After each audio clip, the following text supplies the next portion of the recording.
এই দিক দিয়া দুলাভাই, এই দিক দিয়া শ্যালক। মারহাবা কন্যা আমার না, হ্যাঁ আমার মামা তো হ্যাঁ, যদি শ্যালক এরো আমার মামা, হ্যাঁ মানে হ্যাঁ গো কথা বললাম আর কি না। তারপর আমার মামুনি আবার উপর থেকে কবে এই গোলামের বুদ্ধে আমার জামের দুলাভাই,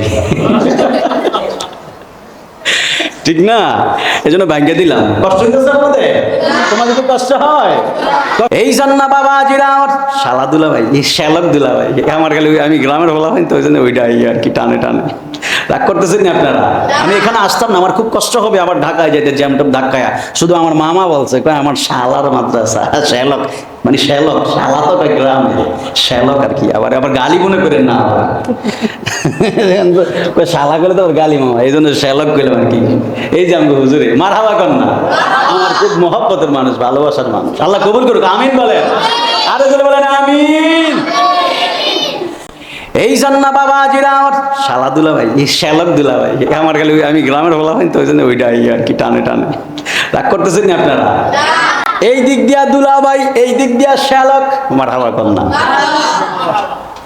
আমার না, হ্যাঁ আমার মামা তো হ্যাঁ, যদি শ্যালক এরো আমার মামা, হ্যাঁ মানে হ্যাঁ গো কথা বললাম আর কি না। তারপর আমার মামুনি আবার উপর থেকে কবে এই গোলামের বুদ্ধে আমার জামের দুলাভাই,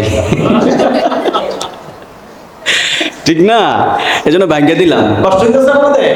তোমাদের তো কষ্ট হয়। কষ্ট হইতেছ? মদিনাওয়ালার দেশত আশেকে যখন যায়, ওই জাগানো মদিনা রাখিয়াই তো চাই। পারো নি তোমরা এটা? পারো? পারো না? পারো তোমরা? কষ্ট হবে না, আর একটু যাই আমি দিব ইনশাল্লাহ। আল্লাহ রাব্বুল আলামিন বলেন ইন কুনতুম তুহিব্বুনাল্লাহ, আল্লাহ নবীকে বলে। কোরআন কার বাণী? জোরে জোরে বলতে হবে, কার বাণী? আল্লাহর বাণী। তাহলে হুকুমটা দিত কি? আল্লাহ দেওয়ার দরকার ছিল কিন্তু আল্লাহ দেয় না। হুকুমটা কিন্তু আল্লাহর দেওয়ার দরকার ছিল কিন্তু আল্লাহ দেয় না। দেখেন রাসূল পাকের আজমতের ব্যাপারটা কেমন দেখেন। এই যে মাদ্রাসায় দিছেন, আমি তো পারি না আপনাদের পায়ের মধ্যে যে চুমু খেয়ে বলি ভাই সৌভাগ্যবান হয়েছেন আপনারা।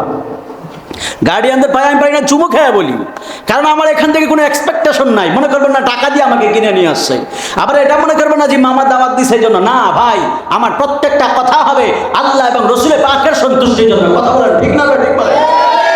আমার প্রত্যেকটা ক্যানভাসার হবে হাবিবে পাকের আজমতের জন্য। আমার কথা হবে রাসূল পাকের জন্য। আমার জীবন, আমার মরণ, আমার এলম, আমার সুর, আমার ক্ষমতা, আমার সম্পদ, আমার সম্মান সবকিছু হাবিবে পাকের খুতবাতে কুরবান। হাত তুলে বলেন ঠিক কি না? দুনিয়ার কাউরে খুশি করার জন্য না, সব রাসূল পাকের জন্য। কেন? কেন রাসূল পাকের জন্য? দেখেন আল্লাহ কি বলে। আল্লাহ বলেন কুল, ও হাবিব ইউসুফ, ইয়া রাসূলুল্লাহ আপনি বলেন, কোরআন কিন্তু আল্লাহর বাণী, কিন্তু আল্লাহ অর্ডার দেয় না। সুবহানাল্লাহ। কোরআন আল্লাহর বাণী কিন্তু আল্লাহ অর্ডার দেয় না। আল্লাহ কয় বন্ধু আপনি অর্ডার দেন আপনার উম্মতদেরকে। কি অর্ডার দিব? আল্লাহ বলেন ইন কুনতুম তুহিব্বুনাল্লাহ, ও পৃথিবীর উম্মতেরা শুনে নাও, ইন কুনতুম তুহিব্বুনাল্লাহ, যদি তোমরা আমার আল্লাহকে ভালোবাসতে চাও, আল্লাহকে ভালোবাসার দরকার আছে না নাই? আমার নবী বললেন যদি আল্লাহকে ভালোবাসতে চাও ফাত্তাবিউনি, আগে আমি নবীকে অনুসরণ করো। সুবহানাল্লাহ বলেন।